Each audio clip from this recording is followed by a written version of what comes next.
D-Nation! Because he done heard everything over the phone. Pushing them through the door, duct taping them up, the whole thing. They cut out, they get up out of there. Cuz he done came through looking for him, trying to see what he can see. Just trying to make sure they good, just trying to make sure everything's straight. So they go back to Dion's house just to let them know, look, we good, you know, everything alright, you know what I'm saying? We made it up out of that jam. He looking over to his girl like, man, I'm out here every day. You know, so I just feel like I deserve it, but she don't deserve that. Like, she ain't out here like I'm out here. This don't supposed to touch her. This don't even supposed to come her way. She shouldn't even see this side right here. It's how he feeling. It was really like really fucking with him, and I know that feeling because I remember that feeling, going through that and looking at my girl like, damn, like I felt like I let her down because I'm supposed to protect her. I'm supposed to make sure shit like this don't supposed to even touch her. I understood where he was coming from, you know what I'm saying? He can just look at her face and just tell, like, man, she just traumatized from this shit, you know? Make him get into that mode like, man, I'm trying to put something in the dirt. I'm trying to put somebody in the casket. Like, fuck all that knocking you out, putting you in the coma, hurting you real bad. Like, nah, I'm trying to really lay you down tonight. Like, and I can understand that feeling. Anybody can understand that feeling. Could you imagine being on the other side of that phone, hearing your loved one going through something like this, being duct taped, tied up, while they being robbed, not knowing if they gonna make it out of this shit or not? Could you imagine that shit, bro? I couldn't imagine being on that phone, man. Cause god damn it, bro. Then let's say you do find out where they at. These niggas armed and dangerous. Let's say you do find them and they lay you down when you get up there. So do you thank God that cuz didn't find out where you was at and he come up there trying to help, and you know what I'm saying? So he up in there and cuz trying to calm him down, like he make him really see a different side of it. He try to give him a different perspective on the situation. He calm him down and he just telling him, you moving away from that side of the game. You gonna be the money man. You want to be the money man. Money man don't get dirty. And he was right. So he calmed him down enough and they end up leaving up out of there. They go back to the spot. He just trying to figure out his next move. You know, this hit right here was a big hit. It took a real hit right here because a lot of this money was tied up into bills. They trying to move into a new spot. They still got to survive for the rest of the month. They still got to put food in the house. It's still a lot of shit that they got to take care of in the midst of all of this shit, man. His girl get a little excited, probably the violence, you know.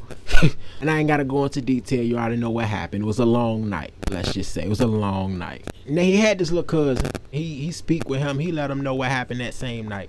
I'ma say 3 days. Within 3 days, he done already gathered info on the dudes that had something to do with this. He about to take care of the business. He about to go ahead and put their dick in the dirt. He want him to get satisfaction out of taking care of this business, so he ain't got to get his hands dirty. It's the wee hours of the morning. It's early. It's 4:30 in the morning. The sun ain't even got up all the way. His girl still in the bed, sleep, snoring. So she out. She ain't gonna get up no time soon. He jump up out of that thing. They go up there. And then when they get to the neighborhood, they circle the neighborhood. They want to circle the block, see what they can see what's going on outside. And when they peeped it, a bunch of Dodge Chargers, a bunch of SUVs, you know, newer versions though, but it's a lot of them.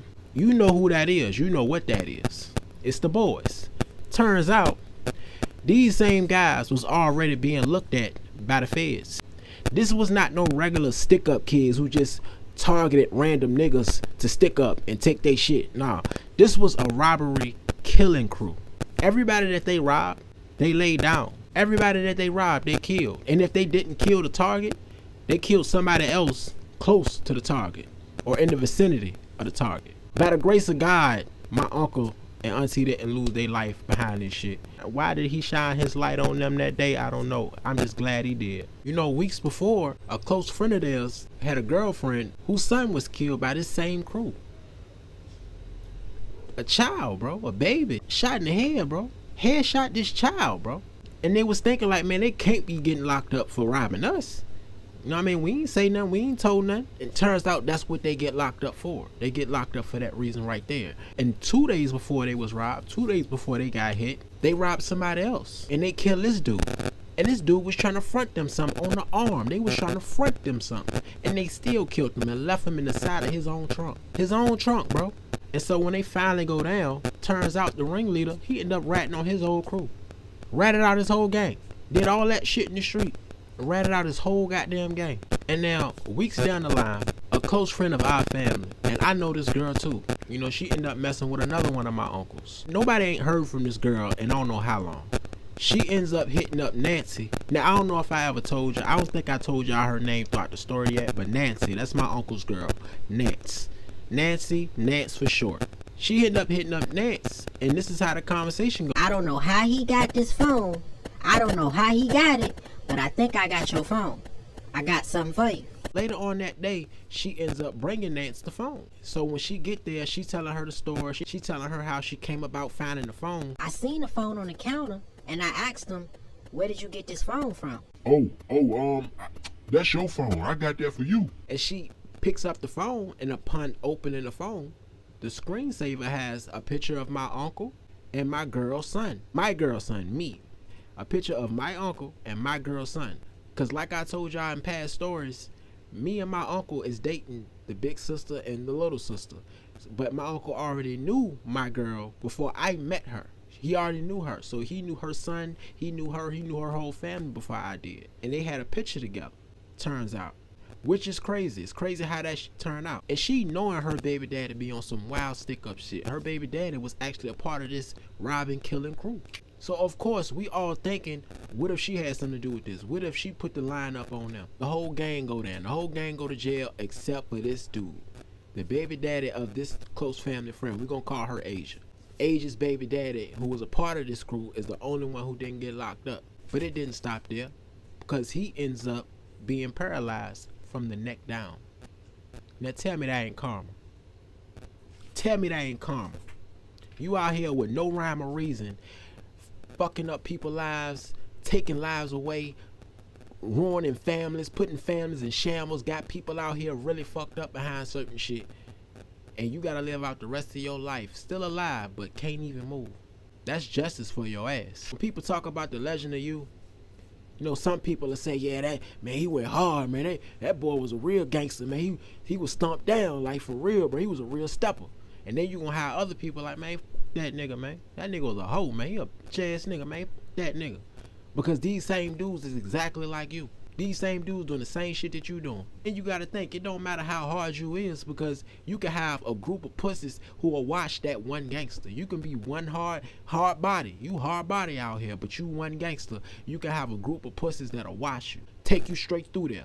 And you know, through that whole ordeal, man, my uncle, I think he lost damn near 4 bands. He lost 2 expensive phones, got 1 phone back, but never got his phone back. 2 expensive coats. His mind, he felt like, shit, I'm owed 5 bands. Like, I really lost 5 bands. And he wants to collect, as he should. He had a little bit more power and influence at the time. So he had people that he can send to the street and put their ear to the street and really figure out where a certain person is. And the person that he's looking for is Chip. And they find Chip. And they direct my uncle in his direction. So Chip getting off of work one day, he gotta go around the corner, go to the bus stop, and when he get to that bus stop, who there? There's my uncle, waiting on him. What's up, Chip? The look on Chip's face, you could just tell like he knew what my uncle was there for. Like he already knew what time it was. So the first thing he say is, look, man, I don't make nothing but $300 to $350 a week, bro. You know what I'm saying? I'm a cook, man, but I ain't no chef. But you know, my uncle, he ain't trying to hear none of that. Like, and Chip, he working at this downtown office building, you know, real suit and tie type of affair type shit, real swanky type of deal. I don't care how much you make a week. This is what we gonna do. This is how we gonna play it. This is how this finna go down. You gonna pay me $300 every single week until your debt is paid. Now, he get paid every week on Thursday. I'm gonna call you on Friday. But I shouldn't have to call you on Friday, because you should be calling me on Thursday. And he agrees, of course. Now, my uncle, knowing the number that he told him about how much he get paid, he knowing that ain't the real number, which is probably why he agreed. Either way, he had no choice. So this go like this for about 9 to 10 weeks. 9 to 10 weeks, I say 11 weeks. And it's going like that. It's going like that. You know, every week, they'll go up to the job, take them to the ATM, pay them the money, and they'll drop them off at home. Straight up, they'll drop him right off at home. After these 9, 10, 11 weeks, he tries to disappear. He try to get ghosts. He try to get up out of that jam that he put himself in. But he not knowing that my uncle had somebody watching him just in case he would do this very thing. And this person who was watching him paid him a visit. Oh, he visited the fuck out of him. You know, put him back on track, you know, put things in perspective for him. You know, I would say put things in perspective for him to let him know like what's the best in his cards, the best card for him to throw down on the table. And at this time, if y'all remember from the beginning of the story in part 1, when they pulled up on my uncle that day when my uncle was arguing with the girl, she done dropped him off and shit, he pulled up with the tranny. He ends up moving in with this tranny at the time. And at that same time, he ended up making the tranny pay too. So not only is they paying $300, now it's up to about $500. They paying $500 a week. Now he say he may be a little overzealous with the payments, but it's like add in that pain and suffering. This was a crew that was killing everybody they robbed. And for the grace of God, they didn't do that to my uncle and my auntie. If it was legal, you would have to pay for pain and suffering. So let's just make this the street version of that type of justice. God damn it. And I can remember when this first happened, I'm coming down the stairs like, oh, who did it? Who did it? Who did it? What's up? Huh? What is it? My uncle and auntie look up at me like, nigga, what you gonna do? You gonna throw your pack at him? You gonna throw your weed pack at him?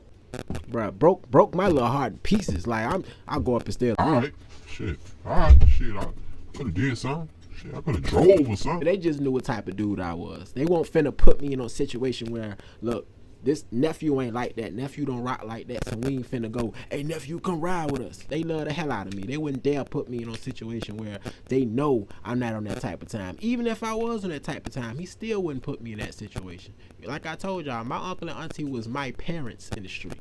They were my parents in the street. I had my own parents. God rest my mom's soul. I still got my dad. But my uncle and auntie was my mom and dad out here in the street. Oh, shit. I got suspended from school. I got to fighting in school. So the school gonna call my dad and my mom. Same thing. Oh, shit. I got robbed in the street, or I got to fighting on the corner. Oh, shit. Nigga said I done stole something from it. They calling uncle and auntie. That's how that went. And at the end of it all, man, he just felt like, damn, bro, like, these ain't no people that you just ran across. They weren't just your co-workers or some associates. These is people that looked out for you. You know what I mean? You done put your feet under their table. You done ate at their table. You done slept on their couch. His people looking out for you off the strength of him fucking with you. Y'all do a business together, so they looking out for you off the strength of his name. And you go do that for 4 bands. What if they would have took their life? Furthermore, what if they would have took his girl life? What if they would have took Nat's life? Took her from her family. And she ain't out there in the street like he out there in the street. So they would have looked at my uncle like, God damn, it's his fault. It's his fault. It's on him. And if it's anything I want y'all to take away from this story, man, all money not good money. That couple $100 that you missed tonight, you probably might double that the next day. Because the money that you're going to miss because of the situation ain't going to even amount up to the money that you're going to miss if you just don't go at all. Basically, what I'm saying to y'all is, man, be safe. Think before you do something. Be positive. And if you gotta do what you gotta do, take every precaution. If that means you staying strapped up, nigga, stay strapped up. I can't tell y'all what to do. I can't tell y'all how to live, because I done been in certain situations in my life where I had to live a certain way. I had to do certain things, and couldn't nobody tell me nothing, because couldn't nobody feel where I was coming from. They weren't in my shoes, so how could they tell me how to live? How could they tell me how to move? I feel you. I respect it. But if you gotta do what you gotta do, just do it the right way. Do it accordingly to you surviving the night, surviving the day, living to see another tomorrow, for your babies to wake up and say, Mommy, Daddy. You feel me? That's all I got today. I hope y'all enjoyed that story just as much as I enjoyed telling it. If you ain't moving, you losing, my boy. Oh yeah, shout out to my boy Southside Fresh. What you talking about? What you talking about? Shout out to Southside Fresh, nigga. Let me calm down. Let me calm down. If you ain't moving, you're losing, my boy. I go by D-Jack, but you can call me D. And we out. Extra hard on that hard flow. Call me D.